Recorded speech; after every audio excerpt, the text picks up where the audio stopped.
Isabelle Lardy. Bonjour Sylvain. Bienvenue sur la Marco Immobilier, la chaîne YouTube dédiée à la connaissance de l'immobilier.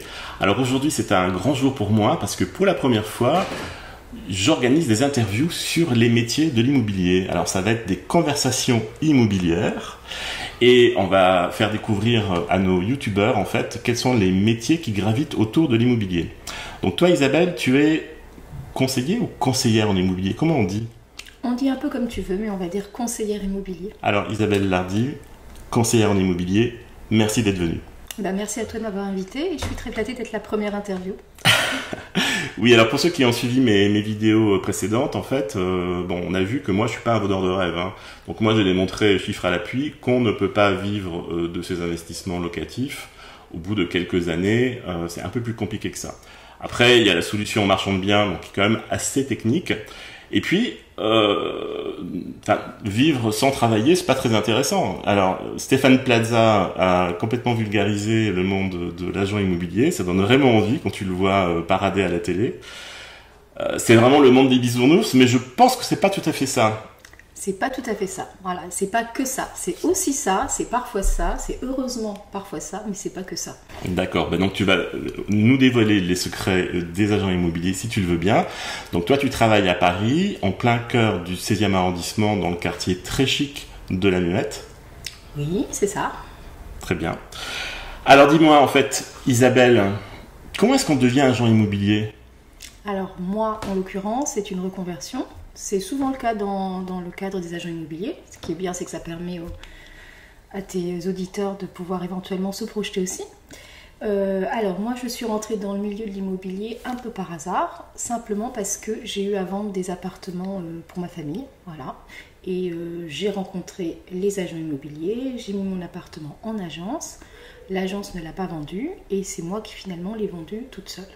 D'accord, elle devait pas être très efficace l'agence, parce qu'en général à Paris, ça part assez vite les appartements, non? Voilà, alors on va dire les agences n'étaient pas très efficaces, je ne sais pas, ou alors j'étais déjà très bonne, je ne sais pas du tout. Voilà, donc j'ai vendu cet appartement, j'ai vendu l'appartement de mes voisins, d'autres voisins de voisins, et c'est comme ça que j'ai mis un pas dans l'immobilier et que j'ai découvert que ça me plaisait énormément. D'accord, donc Isabelle, t'es un peu tombée par hasard dedans. Totalement. Et dis-moi, alors tu as fait quoi comme études auparavant? Rien à voir, puisque moi j'ai fait des études d'histoire. Voilà. D'accord. À la base, je suis histoire et des études d'histoire ancienne. Donc tu te destinais à être prof? Voilà, ça aurait été dû être la ligne directe, mais voilà. Et le destin a décidé autrement. Voilà, le destin a beaucoup décidé pour moi, et ce jour-là, il a décidé pour moi. D'accord, très très bien. On va voir en fait si le métier de conseiller ou d'agent immobilier peut être une porte de sortie pour vous qui en avez marre du joug du salariat et qui rêvez de liberté. Alors Stéphane Plaza a vraiment vulgarisé ce métier en le rendant vraiment idyllique. On a l'impression que le conseiller et l'agent immobilier sont complètement autonomes, c'est à eux de gérer la relation client, ils doivent dénicher l'appartement des rêves des acquéreurs, ils doivent leur vendre leur appartement au meilleur prix. Mais je pense en fait que c'est une petite partie de l'iceberg et que ça me semble quand même un peu plus compliqué que ça. Tu as tout à fait raison quand tu parles d'iceberg, c'est exactement ça. C'est vraiment que la partie immergée. Alors il y a deux points. D'une part, le métier d'agent immobilier, ce n'est pas que ce que fait Stéphane Plaza, c'est-à-dire ouvrir des portes d'appartements, faire des visites, vendre les appartements. Ça, c'est vraiment que la facette audiovisuelle qu'il présente et c'est pas que ça du tout le métier d'agent immobilier. Ensuite, quand tu parles de liberté, c'est autre chose. Ça dépend du statut de chaque agent immobilier. Chercher des mandats d'appartements parce qu'il faut trouver les appartements à vendre. C'est aussi de l'administratif. Il faut faire les dossiers de vente, récupérer tous les documents concernant la copropriété. Tout ça, c'est du travail et c'est pas aller se promener et visiter des maisons. D'accord. Bon, tu casses un rêve, je pense, pour plusieurs personnes. Mais on va tout dévoiler. Alors déjà, en fait, est-ce que tu peux nous dire quelle est la différence entre agent immobilier et mandataire? Alors, c'est un peu plus compliqué que ça. Moi, techniquement parlant, je ne suis pas agent immobilier. Je suis agent commercial ou conseiller immobilier. Si je me prévalais du titre d'agent immobilier, ça voudrait dire que j'ai ma carte T, ma carte transaction ou ma carte G, ma carte gestion qui me permet de vendre. Pour ça, pour avoir cette carte, il faut soit avoir fait des études qui permettent de l'obtenir, soit avoir des, on va dire, des équivalences qui permettent de l'obtenir. Moi, je ne l'ai pas.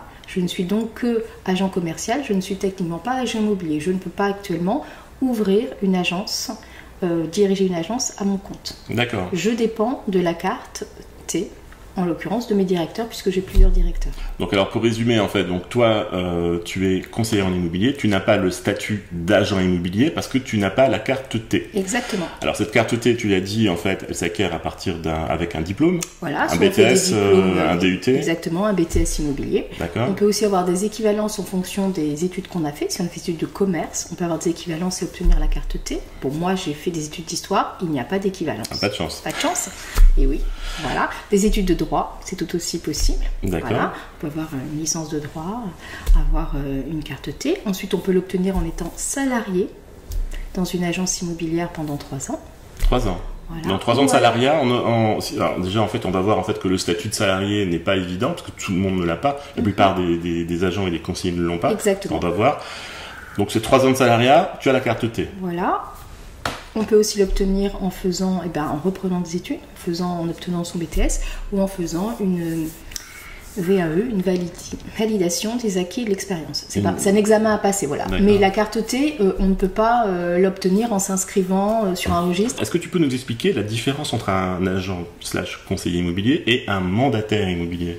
Alors, agent immobilier, comme moi je suis, c'est-à-dire que je travaille dans une agence. Une agence, c'est-à-dire une boutique qui a pignon sur rue, hein, une boutique dans laquelle les gens rentrent, viennent soit me donner leur projet immobilier, soit me donner leur appartement à vendre, me demander de leur retrouver un appartement. En tout cas, j'ai une boutique physique où je rencontre les gens physiquement. Si je suis mandataire, donc je suis mandataire, c'est toujours pareil. Je ne suis pas à mon compte, je travaille pour, on va dire, une société, un groupe. Je dépends de la carte T du directeur de cette société, mais je n'ai pas d'agence physique. C'est-à-dire que je travaille de chez moi, par téléphone, par internet, sur le web, les réseaux sociaux, mais les clients, je ne peux pas les recevoir dans ma cuisine. Hein. Ils ne viennent pas sonner à ma porte et me prendre un café avec moi dans la cuisine. Donc je travaille beaucoup plus virtuellement. Ça peut être intéressant d'être dans une agence physique pour les gens qui veulent vendre leur appartement ou leur bien. C'est 2 modes de fonctionnement parallèles, un peu différents. Donc je ne dis pas que les mandataires prennent la part des agences et inversement. Les mandataires prennent des commissions moins importantes par rapport aux propriétaires. Pourquoi ? Parce qu'ils n'ont pas les frais de gestion d'une agence, louer, la location du local, l'électricité, tout ça, ils n'ont pas ces frais puisque les agents mandataires travaillent de chez eux. Donc ils peuvent se permettre de proposer une commission un peu moins élevée aux propriétaires qui veulent vendre. Ensuite, c'est vrai aussi qu'ils ont une clientèle un peu moindre. Parce qu'il y a des personnes qui restent très attachées à une agence physique, à pouvoir aller rencontrer son conseiller, à venir lui parler, à venir lui présenter des amis. On a vraiment plus une vie de quartier quand on est vie de quartier, vie de commerçant. Voilà, on fait partie des commerçants du secteur où on est. Ouais. Moi, je pense effectivement c'est important quand on confie son bien à une agence de voir les gens avec qui tu travailles. En revanche, pour acheter, je pense qu'Internet, c'est quand même bien pratique. Alors oui, mais ça c'est aussi, il faut considérer que pas mal de biens ne sont pas vendus toujours par des personnes qui viennent d'Internet, qui ont répondu à une annonce, on fait la visite, ils achètent. Beaucoup de biens restent vendus sur ce que j'appelle nos clients. Nos clients, justement, Madame Durand qui est venue me voir à l'agence, que j'ai très bien en tête parce que je la vois tous les 2 jours, et que quand j'ai l'appartement idéal pour Madame Durand, je l'appelle tout de suite. D'accord. Et mon appartement, il ne va même pas se retrouver proposé aux autres que Madame Durand l'aura déjà acheté. Donc vous montez vraiment une belle expérience client. Exactement, c'est une proximité du client et peut-être, je dirais, un attachement, même au fil du temps, avec ces clients-là. Et puis, on les connaît. Quand on a quelqu'un qui vous téléphone, qu'on ne connaît pas physiquement, c'est plus compliqué de s'en souvenir et de Bien savoir... sûr. D'accord.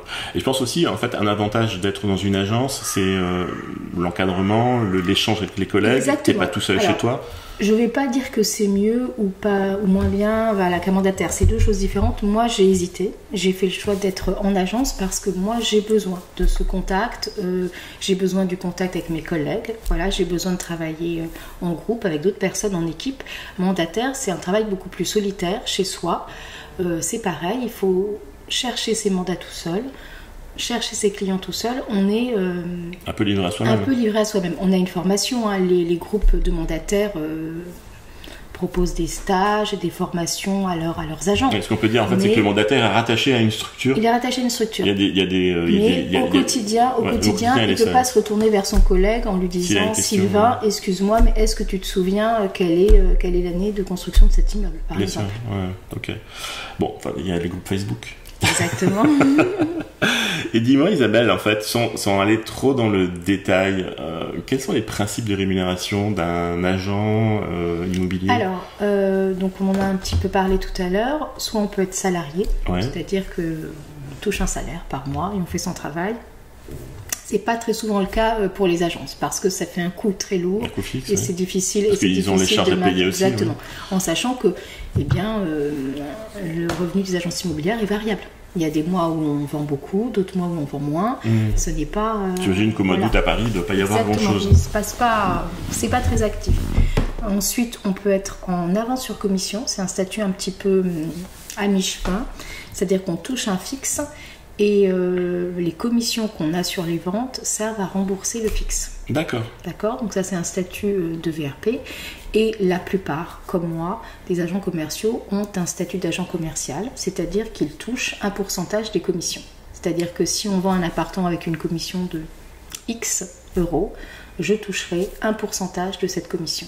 Ensuite, je n'ai pas de fixe, je dois gérer mes revenus en fonction des commissions à venir et donc il y a des mois où il y a des commissions, il y a des mois où il n'y a pas de commissions. D'accord, donc tu mets ton chiffre d'affaires sur un an comme un chef d'entreprise. Chiffre d'affaires sur un an, voilà. Donc pour résumer, en fait, la commission, quand on vend un appartement, il y a une commission, disons de 10 000 euros qui va à l'agence et toi tu as un pourcentage de ces 10 000 euros. Exactement, en sachant que ça c'est pareil dans toutes les agences. Ce pourcentage de 10 000 euros, la part pour l'argent commercial est divisée en deux. La personne qui rentre le mandat à ce qui s'appelle la commission d'entrée du mandat et la personne qui vend l'appartement, ce n'est pas forcément la même. Je peux rentrer un appartement et ça peut être mon collègue Pierre, Paul ou Jacques qui va vendre. Lui aura la commission de sortie. Donc on va se partager la commission. Et tu peux donner une fourchette en fait de ces pourcentages ou pas? On va dire que globalement on est allé à 17% pour les plus bas et 30% pour les plus élevés, en sachant que je ne parle que de la commission d'entrée ou de sortie.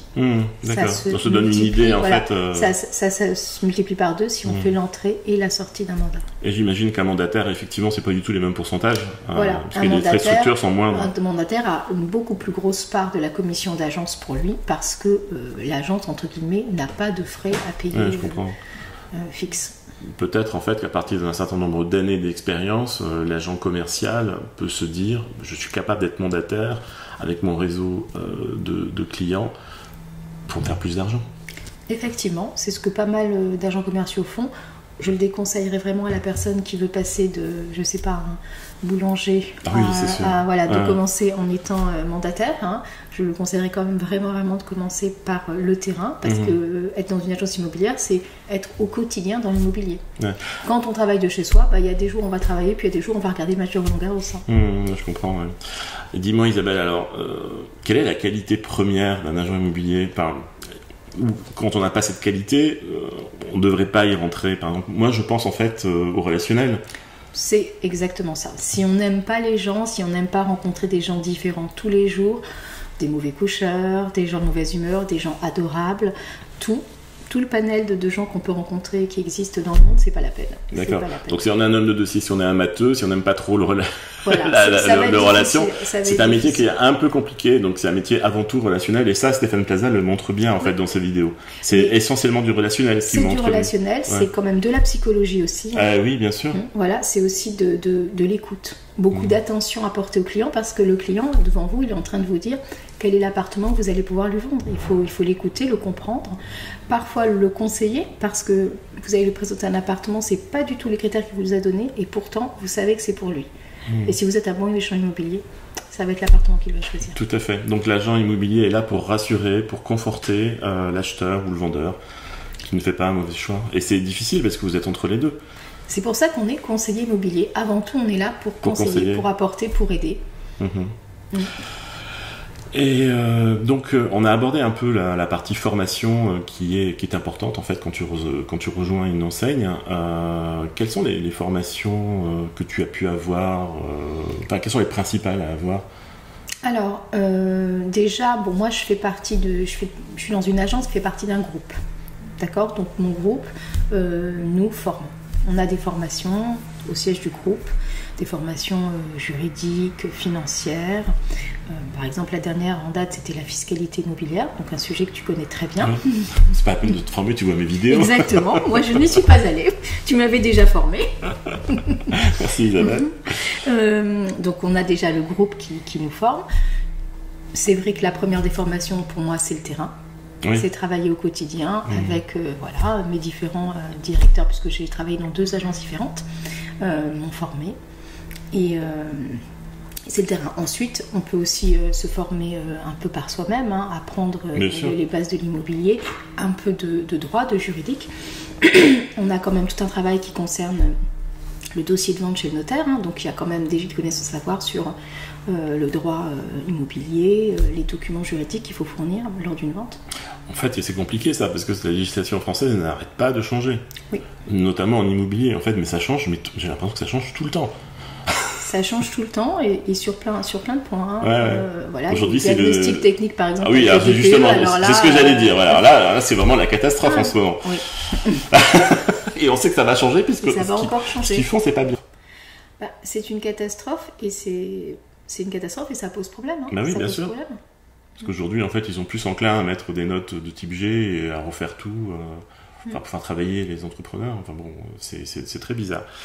Bon, d'accord. Alors, dis-moi, comment est-ce qu'on trouve un bon client? Comment vous trouvez vos clients dans votre enseigne parisienne à la Muette? Acquéreurs ou mes clients vendeurs? Oui. Parce que les deux sont mes clients, les vendeurs et les personnes qui achètent. Les alors, on peut peut-être commencer par les acheteurs.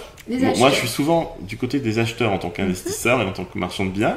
Alors, moi, je te cache pas, en fait, que je vais pas voir les agences, je vais directement sur Internet. Quand j'achète quelque chose. Alors oui, tu ne vas pas voir les agences, tu vas directement sur Internet. Mais quand tu vas sur Internet, tu tombes sur des annonces d'agences. Bien sûr. Donc tu vas demander des informations et là, moi, l'agence en l'occurrence, je vais recevoir ta demande et je vais te rappeler. Donc tu vas être en contact avec moi. Tout à fait. Et là, du coup, Sylvain, tu vas devenir mon client, je vais te rappeler et là, je vais m'occuper de toi. C'est-à-dire que je vais prendre ta recherche et je vais soit te faire visiter l'appartement que tu as sélectionné, soit t'en proposer d'autres. Donc j'ai des clients comme toi qui rentrent dans mon fichier client en l'occurrence par Internet et par avoir simplement envoyé un mail sur un appartement. Donc vous avez des abonnements aux agrégateurs, je suppose? C'est ça, on a des abonnements sur la plupart des grands sites immobiliers qui nous renvoient les demandes qui sont faites. C'est pareil pour toutes les agences. D'accord, c'est un abonnement. Voilà. Et alors ça paraît moins compliqué que pour trouver un appartement à vendre. C'est vrai, les acquéreurs en général viennent directement à moi. À l'agence. Soit à l'agence, soit par une réponse sur une annonce internet, soit parce qu'ils ont vu en vitrine un appartement qui leur plaît, ils rentrent dans l'agence. Parfois, ce sont des amis de clients qui viennent me voir. Voilà, vous avez trouvé un appartement à mon frère, ma sœur, est-ce que vous pouvez m'en trouver un? Donc ça, les acquéreurs, c'est vrai qu'ils ont tendance à venir plus facilement directement vers nous et la plupart du temps par les annonces. C'est ce qu'on appelle rentrer un mandat, c'est ça? Non, là, non, là tu confonds. Là, je rentre mes potentiels clients, c'est-à-dire ma base fichier client qui va me permettre, quand j'aurai un appartement qui va arriver, de savoir à qui je vais le proposer. Je vais rappeler Sylvain en disant l'appartement sur lequel on s'est parlé ne vous convient pas, mais là, j'en ai un qui vient d'arriver et je sais que c'est pour vous. D'accord. Voilà, d'accord, tu es venu par Internet, mais au final, tu es bien mon client et je m'occupe de toi. Ça marche. Et on va se rencontrer puisque je te présenterai des appartements. D'accord. Les vendeurs, ça c'est plus compliqué à trouver et c'est ce qui fait marcher une agence, c'est d'avoir des appartements à vendre. Parce que c'est bien d'avoir des clients. Quand tu rentres un appartement à vendre, c'est ce que tu appelles rentrer un mandat, c'est ce que je voulais dire. Ouais, c'est ce que je voulais dire tout à l'heure. Mais là, on était sur les acquéreurs, donc il n'y avait pas d'appartement à rentrer. Donc quand je rentre un appartement, je rentre un mandat. Tu rentres un mandat. Et ça me paraît beaucoup plus complexe de rentrer un mandat que d'avoir en fait des offres via Internet. Que d'acquéreurs, oui, tout à fait, de toute façon. Et donc, c'est là en fait où on mesure en fait un bon agent commercial, sa capacité de rentrer les mandats. Et c'est aussi un peu la différence entre une agence et un mandataire, parce que le mandataire ou moi en agence, tu vas répondre à une de nos annonces et tous les deux on aura le même retour. Voilà, Sylvain qui veut visiter l'appartement, on le rappelle, on le fait visiter. En revanche, le vendeur, Comment est-ce qu'il va trouver le mandataire dans sa cuisine? Oui, là c'est compliqué pour ça, le mandataire. C'est compliqué, il ne le connaît pas, il n'existe pas, il n'a pas de réalité physique. Et on n'a pas envie de mettre en fait en vente un bien sur lequel souvent en fait on a un peu d'affect. Exactement. On est resté longtemps avec. La plupart, on y est habité la plupart du temps. La plupart des vendeurs on ne le met vendent pas un appartement tous les 2 jours. On est d'accord. Et donc il y a quand même en fait une dimension affective. Que je pense que vous, en tant qu'agence physique, pouvez répondre à ce besoin. Exactement, et parfois dans un périmètre, par exemple là, la semaine dernière, je faisais une visite, la dame a vécu 75 ans dans son appartement, une vie entière. Il était comment l'appartement? Il était délabré ou était en bon état? Un petit peu à refaire. Un petit peu à refaire, avec des teintures rouges, je suppose, des trucs comme ça. Plutôt jaune. Jaune, encore pire. Bon, oui, tu dois en voir des trucs en fait. Mais toi, tu as de la chance. Alors, je pense qu'en fait, cette interview n'est pas représentative de tout ce qui se passe en France, puisqu'Isabelle travaille dans le cœur du 16e, dans le quartier très chic. Et moi, j'aimerais bien faire cette interview avec un pendant d'Isabelle, mais avec un agent immobilier en province. Donc, si vous êtes intéressé, contactez-moi. Je peux me déplacer pour vous interviewer. Parce que tu dois visiter des appartements magnifiques dans ton quartier. C'est vrai, j'ai de la chance. Et tu dois avoir des gens célèbres. On va pas donner des noms, évidemment, mais c'est très professionnel. Ça fait un peu rêver quand même. C'est vrai. Très bien. Et comment tu arrives à mesurer la satisfaction client? Alors, c'est une bonne question.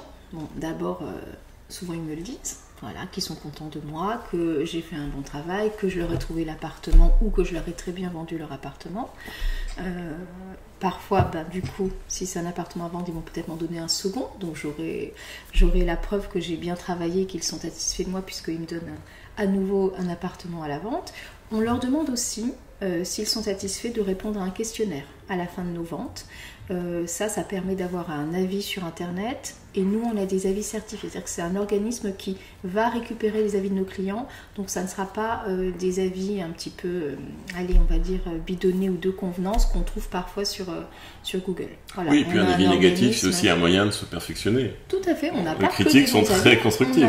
On n'a pas que des bons avis, on a surtout des bons avis, mais on n'a pas que des bons avis. Très bien. Alors dis-moi maintenant Isabelle, comment est-ce que vous arrivez à estimer un bien? Alors moi, personnellement, en tant qu'investisseur immobilier, je ne passe jamais sur le PAP. Je trouve que le PAP, en fait, souvent les appartements, je les trouve très mal estimés par des vendeurs qui ont une dimension affective sur cet appartement, sur cette maison, et du coup, je la trouve surévaluée. J'aime bien travailler avec des grandes enseignes françaises qui font un bon travail d'estimation. Alors, est-ce que tu peux nous dévoiler les secrets d'une estimation immobilière? Ça, quand tu me demandais quel était le quotidien d'un agent immobilier, donc c'est effectivement faire visiter des appartements, rentrer des mandats, faire des dossiers pour les notaires, mais c'est également faire beaucoup d'estimations. C'est-à-dire que j'ai des personnes qui veulent vendre un appartement peut-être tout de suite, peut-être dans l'avenir, peut-être une future succession, peut-être un événement qui fait qu'ils ont besoin de savoir la valeur de leur appartement, et donc je fais beaucoup d'estimations. C'est-à-dire que je vais voir l'appartement, je prends toutes les informations de cet appartement, la superficie, voilà. Est-ce qu'il y a un cadre, étage, ascenseur? Oui, étage, ascenseur, charge, taxe foncière, hauteur sous plafond, état de l'appartement. Et donc, je vais rendre à cette personne un avis d'évaluation. C'est-à-dire que je vais dire, à mon avis, moi, cet appartement, vous pouvez le vendre. En général, on donne une fourchette parce que ce n'est pas une science exacte. Bien sûr. On donne une fourchette de quelques, alors en fonction de la valeur du bien, milliers d'euros, dizaines de milliers d'euros, centaines de milliers d'euros si on tombe. On est dans le 16e là, attention. Et donc, pour faire cette estimation, je vais me baser sur trois critères. Tout d'abord, les ventes qui ont été faites. Donc ça, je consulte la base des notaires. La base des notaires, oui. Voilà, la base des notaires. Donc là, ça va me dire les ventes qui ont lieu dans l'immeuble, dans les immeubles à côté. Donc je vais prendre des appartements de même superficie avec des caractéristiques à peu près similaires. Étage, date de construction de l'immeuble. Ça, c'est la première des bases. La deuxième des bases, ça va être les appartements actuellement en vente. C'est-à-dire que s'il y a un appartement en vente juste en face qui ressemble, je vois le prix auquel il est présenté et ça me donne une idée de la valeur de l'appartement que j'estime. Et troisièmement, c'est ces fameuses caractéristiques. Je ne l'ai pas estimé aussi cher un appartement où il faut absolument tout rénover et un appartement qui vient d'être rénové par un architecte 2 mois avant. Voilà. C'est clair. Donc ces 3 critères, ça va me donner on va dire un entonnoir, une fourchette, et je vais pouvoir donner un prix précis D'accord. à un appartement. Alors dis-moi, la base des notaires, en fait, elle est accessible à tout le monde ou c'est Elle est juste- accessible à tout le monde. Alors, la base des notaires, il faut juste savoir quelques petits points. La base des notaires donne le prix net vendeur Ouais. auquel est parti l'appartement, en sachant que c'est pas quand même une science fiable. Il peut y avoir quelques petites... En général, ils donnent une fourchette de toute façon. Non, ça va être le prix. Sur la base des notaires, ça va être le prix vraiment auquel D'accord. a été A été vendu vendu l'appartement l'appartement. net vendeur. Mais par exemple, s'il y avait des meubles qui ont été déduits du prix, on n'aura pas le prix des meubles. Donc D'accord. voilà. Mais globalement, très précis, c'est quoi. la base la plus fiable. Ensuite, ce qu'il faut comprendre, c'est que les appartements qui sont mis actuellement à la vente, il y a la commission d'agence Oui, bien sûr. qui s'ajoute. Et troisièmement, il y a aussi autre chose. Je prêche un peu pour ma paroisse, mais c'est la vérité. L'agent immobilier, lui, il a aussi autre chose qui ne fait pas partie de ces trois critères, c'est son expérience. Bien sûr. C'est-à-dire ces trois éléments, la base notaire, les appartements en vente actuellement, ça ne va pas me dire ce que je sais par exemple que cette rue-là, c'est une rue extrêmement recherchée et que tout le monde va habiter dans cette rue et donc les appartements partent tout de suite à un prix très Ou s'il y a élevé. une, Ou alors s'il y a une l'inverse. vue extraordinaire, par L'inverse, exemple. telle rue, et ben ça se vend pas bien Ouais. parce qu'il y a un chantier qui va arriver et qu'il y D'accord. aura 10 ans de travaux, voilà. Ouais. Donc ça, la base des notaires ne peut pas me le donner. Ouais, c'est sûr. Pareil, les annonces en ligne non plus. En revanche, mon expérience d'agent immobilier et du quartier, parce que c'est vrai que je connais extrêmement bien le quartier où je travaille, c'est pour ça qu'on est Mais en fait, tu dans ce y es né. secteur-là. Oui, bon, aussi. Ça, c'est aussi quelque chose, c'est un, C'est un plus, avantage, c'est un ça. plus que vous apporte l'agent immobilier quand il Ouais. vous rend une évaluation. Ouais. Son expérience, très souvent, il a vendu juste à côté, juste en face, et il sait qu'il peut vendre le vôtre à tel prix. Bah, super, ok. Et dis-moi, en fait, comment est-ce que tu réussis une visite? Et comment est-ce que tu peux convaincre un acquéreur d'acheter ce bien Est-ce qu'il y a une préparation Alors, une chose est sûre, il faut connaître l'appartement qu'on va présenter. Donc tu vas On déjà peut une pas- fois sans Je- l'acheteur potentiel. Oui, D'accord. je connais toujours les appartements que je présente, je connais aussi leurs caractéristiques. Il est hors de question que si la personne me demande quelles sont les charges, je ne sais pas. Non, je Oui, sais, c'est je vrai sais que- quelles sont les charges de l'appartement que je fais visiter. Donc tu récupères un certain nombre de documents, j'imagine, Voilà, les dernières de toute AG. façon, alors, tout ça, c'est quand on passe un mandat, on a toute une liste de documents qui sont obligatoires pour prendre un mandat, dont Donc les lesquels, derniers par PV exemple d'AG, les 3 derniers PV d'AG, Ouais. les 3 derniers relevés de charges, le Ouais. règlement de copropriété. Règlement de copropriété aussi. Oui, l'attestation D'accord. C'est propriétaire. marrant, en fait, moi j'ai acheté plusieurs appartements, on ne me l'a jamais proposé. Alors nous, on l'a, c'est vrai que parfois les personnes n'en ont pas besoin de savoir. Toujours bien de savoir si on peut être une profession Mais libérale ou pas, exactement, par c'est- exemple. C'est surtout pour ça, surtout Ouais. pour cette raison, ou s'il y avait une interdiction, je ne sais pas, D'accord. voilà, de Très bien. stationner devant Donc vous l'immeuble. savez, en fait, quand vous achetez un bien, quels sont les documents que vous êtes en droit de demander à votre conseiller Vous immobilier. êtes en droit de les demander, et surtout si vous donnez un appartement à la vente, vous devez nous les donner. Pareil, Ah oui, l'attestation ça, de c'est propriété. clair. Je dois vendre un appartement, je dois bien savoir que. Mais quand on a un appartement, c'est très compliqué là, entre les diagnostics et ceci et cela. Donc on sait que c'est compliqué, qu'il y a plein de trucs à donner. Mais quand tu es acheteur, en fait, moi je suis étonné de découvrir que je peux demander le règlement de copropriété. Je n'y avais jamais pensé. Tu as parfaitement droit. Très bien, merci Isabelle. Et on est en droit de te le donner. Donc tu me disais comment faire pour réussir une bonne visite. Ouais. Donc déjà connaître l'appartement qu'on va présenter, connaître aussi son client. C'est inutile d'amener quelqu'un visiter un appartement des années 70 si son critère de recherche c'est uniquement le haussmannien. Bien Voilà, sûr. c'est- Ouais. Il y a peu de chances d'arriver à le faire changer d'avis. Hum. Ensuite, faire une bonne visite, c'est montrer tous les atouts de l'appartement, parfois aider le client à se projeter, lui dire écoutez, là, vous pouvez ouvrir la cuisine, vous allez avoir un très grand espace de vie parce qu'il n'y aura pas pensé. Donc là, c'est la casquette architecte. J'ai aussi la casquette architecte, effectivement. Bon, on travaille avec des architectes, mais effectivement, il faut un petit peu. Alors, c'est vrai, il faut savoir où sont les murs porteurs, où sont les piliers porteurs. Tout ça, c'est une connaissance de l'appartement qu'on doit avoir avant de faire des visites. D'accord, donc il y a effectivement une visite technique très importante à faire avant de faire visiter l'appartement. Très bien. Et est-ce que tu mets en scène un appartement? Ça nous arrive parfois pour un petit peu aider à la vente. Alors ça va être sur le cas des appartements un petit peu à rénover sérieusement. Et ça sert à quelque chose? Alors si c'est vrai, donc ça nous arrive de faire modifier des photos. On prend une photo de l'appartement et on le recompose sur la photo et surtout on le modernise. Ça marche pas mal. Donc ça aide les gens à se projeter? À se projeter. C'est vrai que beaucoup de clients maintenant ont l'habitude des travaux, donc arrivent à se projeter facilement, mais on reste encore sur des personnes qui vont bloquer parce qu'il y a une tapisserie orange et qui n'arrivent pas à imaginer qu'en blanc, l'appartement serait totalement différent. Ah ouais. Donc on leur présente une photo retouchée avec des murs blancs, un canapé moderne. Vous faites ça, d'accord. Ouais. C'est bien ça, je savais pas que c'était possible. Tout à fait, c'est D'accord. possible. C'est possible. Bon. Bon, c'est vrai que ça vaut le coup d'investir en fait quand on est dans un quartier assez chic avec des appartements très chers. Tout ça en fait, c'est du Exactement, temps de travail. c'est un service qu'on propose. C'est aussi ouais. pour ça qu'on a une commission qui parfois semble élevée aux clients, mais qui est justifiée. Qui reflète le travail qui a été fourni. On a fait du travail. On fait par exemple une visite virtuelle. Ça c'est quelque chose de formidable. Peut-être dû Oui, voir beaucoup de sur gens, Internet. beaucoup de Voilà. gens font, ouais. Donc on le fait. C'est quand même du temps. Hein. Mais moi je conseille quand même de visiter un appartement physique avant d'acheter. Une visite virtuelle c'est bien, mais ça remplace pas une visite ça permet juste, physique. on va dire, de qualifier le client, de filtrer. Ouais. Il va peut-être voir sur la visite que non, ça lui conviendra pas parce que de toute façon, je ne sais pas, le salon n'a pas la taille qu'il souhaite. Mais ça remplacera jamais la visite physique. Bien sûr. On n'achète pas que sur une visite virtuelle. D'accord. Alors, on a parlé d'appartements à rénover. Du coup, ma prochaine question a trait aux marchands de biens. Alors, puisqu'on est entre nous, Isabelle, dis-nous, quand on est marchand de biens, qu'est-ce qui convient de dire à l'agent immobilier? Oui. Est-ce qu'il vaut mieux être franc? Je suis agent de biens, donc je vais faire une négo à mort et je veux négocier votre commission, je veux négocier le prix à fond, parce qu'il faut bien que je vive, en fait. L'idée, en fait, c'est de dégager. Alors moi, ce que je préconise, en fait, si vous avez vu mes vidéos, c'est d'avoir au moins une marge de 15% pour pouvoir se rémunérer sur le travail qui est fourni. Je sais que des fois les marchands de biens sont pas très bien perçus. Alors est-ce qu'il vaut mieux être franc ou dire mais je suis un père de famille, j'achète une maison pour mes enfants?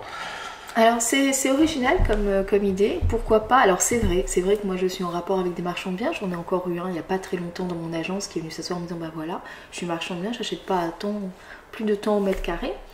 Je lui ai présenté un appartement et c'est vrai que le prix auquel il pourrait l'acquérir ne conviendrait pas. Je veux dire, ne serait pas accepté par mon propriétaire. Les marchands de biens, c'est un petit peu compliqué. C'est pas nos clients préférés, je te le cache pas, Sylvain. Je pense qu'il faut mieux être franc. Il vaut mieux le dire quand même. Il vaut mieux le dire. J'ai des clients marchands de biens. Je leur envoie les biens. Je l'ai encore fait hier. J'ai envoyé un grand appartement qui est totalement à refaire. Il y a beaucoup de travaux et un coût important à mettre. Je pense qu'il pourra partir avec une marge de négociation. Je l'ai envoyé à des marchands de biens pour éventuellement le valoriser, le mettre en location ensuite. Ensuite, on est capable, c'est notre travail d'agent immobilier, de calculer la rentabilité d'un appartement. Voilà, on peut calculer le taux de rentabilité, on doit le faire si on nous le demande. Très bien. En fonction du prix d'achat et du rendement locatif qui pourra tenir ensuite. Donc, marchand de biens, on le savait déjà, pour ceux qui sont un peu dans le bain, c'est pas si compliqué, c'est pas si simple que ça, c'est un peu compliqué. C'est un peu compliqué. Cela dit, moi je voudrais juste rajouter que pour tous vous, agence immobilière, quand vous faites affaire à un marchand de biens, il n'y a pas de clause suspensive. Donc vous êtes sûr de faire l'affaire. Exactement. Aujourd'hui, c'est dur d'avoir un crédit. Comme vous êtes considéré comme professionnel, vous n'avez pas de délai de rétractation autorisé. Ça, c'est bien. Vous venez quand même, je vais être franche, vous venez quand même un peu en second marché. Vous voyez, on n'a pas réussi à vendre l'appartement à nos clients. On sait qu'il y a non seulement une marge de négociation, mais qu'en plus, en général, d'énormes travaux qui peuvent effrayer nos clients particuliers. Donc vous arrivez peut-être en second marché quand on n'a pas réussi avec nos clients. D'accord. Donc quand vous voyez en fait une nouvelle annonce, attendez au moins 3 mois avant de vous positionner sur ce bien. 3 mois, c'est bon? Oui, c'est vrai que normalement un appartement. Alors moi, je suis surtout sur des appartements parce qu'à Paris, oui, on est à Paris là, de maisons. Mais l'immobilier, c'est aussi les maisons. C'est vrai qu'un appartement normalement doit se vendre en 1 mois. Voilà. Donc à Paris, c'est très vite. 3 mois, oui, c'est rapide. En province, je pense que c'est pas du tout les mêmes délais. 3 mois, oui, voilà. Mais on a des appartements qui parfois ne partent pas aussi rapidement. Et là, effectivement, un marchand de biens on va dire, la marge pour faire une proposition. Et comme je l'avais dit dans une de mes vidéos, la profession de marchand de biens est une profession, surtout aujourd'hui, en fait, où on voit que le parc immobilier est quand même assez vétuste en France, et pas forcément aux normes. On est là pour remettre aux normes les appartements, renouveler le parc immobilier français, donc on a vraiment une utilité pour assainir ce marché. Surtout, comme on en a parlé tout à l'heure, avec ces DPE. Voilà, On a c'est beaucoup de DPE, DPE qui sont J'attends de joués. voir la nouvelle version, parce que cette Et- version qui est sortie ne me convient pas du tout, moi, personnellement. Et je commence à avoir des clients qui me disent oui, même si c'est un mauvais DPE, ça ne me dérange pas, je suis prêt à faire les travaux pouvant remonter cette note. D'accord, très bien. Voilà, bah écoute, c'est très intéressant tout ça, mais alors dis-moi, alors quel est le statut fiscal que tu as? Alors, Tu n'es pas salarié, Isabelle, je donc suis tu pas es rémunéré, salariée. rémunéré à la commission. À la commission, un petit peu comme un prestataire de service, hein. C'est un petit peu comme mes services que je facture à mon agence. D'accord. Et donc, je suis sous le statut de micro-entrepreneur. Alors, donc ce statut de mémoire, tu peux le garder jusqu'à 72 600 euros. Voilà, Voilà. de chiffre d'affaires par an. Et après, Donc, tu passes à un autre statut. Exactement, je passe en auto-entrepreneur, pas D'accord. micro. Je passe en auto-entrepreneur. auto-entrepreneur. Voilà, je change de palier. Ensuite, Juste, avec ton statut de micro-entrepreneur, je pense que c'est assez simple, tu n'as pas besoin de faire c'est ce appel que à un j'allais comptable. dire. Oui, non, c'est simple. Il faut juste s'inscrire. C'est une inscription très simple. Je dirais qu'en 15 jours, c'est fait. On a un numéro d'agent commercial qui nous permet de déclarer nos revenus d'agent commercial. Et donc, voilà, j'ai une micro-entreprise. Je suis D'accord, et pas besoin de propre comptable, patron. tu fais ça Pas toute seule. besoin de comptable, c'est assez simple. Il faut prendre une assurance, ça c'est obligatoire. Il y a quand même certaines choses obligatoires. Après, Avoir tu un défales tes compte, revenus, tu charges en fait un certain nombre de choses. Du coup, l'assurance. Pas en micro-entreprise. Alors, l'assurance, pas en micro-entreprise. En micro-entreprise, je ne peux pas défalquer mes frais. Des charges, d'accord. En auto-entrepreneur, je peux. Ça dépend D'accord, du. je comprends, je comprends. Et donc, en fait, je suppose en fait que tu as une assurance obligatoire pour Exactement. toi, RC, donc RC pour responsabilité civile. Exactement. Si C'est jamais, obligatoire si jamais ton client se bah, casse la jambe, des trucs comme ça. Exactement, ou si moi, je sais pas, je provoque un incendie en faisant une visite parce que je sais pas, j'ai ouvert le gaz. D'accord, oui, ça c'est effectivement, si obligatoire. tu peux Ça être la tête en ça l'air peut dans la arriver, lune, mais- tu laisses le gaz ouvert. Très bien, donc c'est important à savoir, parce que personnellement je ne savais pas Mais en fait, c'est qu'il y avait une assurance relativement à simple. souscrire. C'est-à-dire que les personnes, parce que je pense que ça s'adresse plutôt à ce genre de personnes, ta vidéo, Sylvain, les personnes qui voudraient passer le pas et devenir agent immobilier et se reconvertir, c'est pas ce côté administratif qui est compliqué. Non, c'est très simple. Voilà, ça c'est pas difficile, il faut pas en avoir peur. Ensuite, il faut savoir si ce métier peut vous convenir avec les côtés positifs et puis les un peu moins positifs. Bon, bah, écoutez, j'espère que ça vous a donné envie, mais en tout cas ça me donne envie d'être agent immobilier. Eh ben, on Pour le t'accueille- côté relationnel. On t'accueille avec plaisir. C'est vrai, je pourrais être Ouais. embauché, c'est gentil. Puisque le métier de marchand de biens est si mal perçu, je vais pas jouer au Calimero, mais c'est vrai que nous on aime bien nos agents immobiliers, nous investisseurs immobiliers, parce que si vous êtes quand même le partenaire. Il est pas mal perçu, mais c'est vrai, je veux dire, quand je vais appeler un marchand de biens, je vais l'appeler en disant bah voilà, j'ai un appartement, il part pas, il est trop cher, je sais qu'il y a une bonne marge de négociation. Et tel là, jour, nous venons à la rescousse vous aider. c'est quand même rare que le premier jour de commercialisation d'un appartement, j'ai Oui, un ça, marchand de c'est biens sûr. qui dit je l'achète moitié prix, oui bien sûr, félicitations. Écoute Isabelle, je te remercie. Est-ce qu'on a oublié quelque chose dans Je cette me interview? pose la question. Non. Voilà. Bon, en tout cas, vous retrouverez dans les commentaires de la vidéo les coordonnées d'Isabelle Lardy, qui travaille à Paris. Isabelle a son compte Instagram, qu'on retrouvera aussi.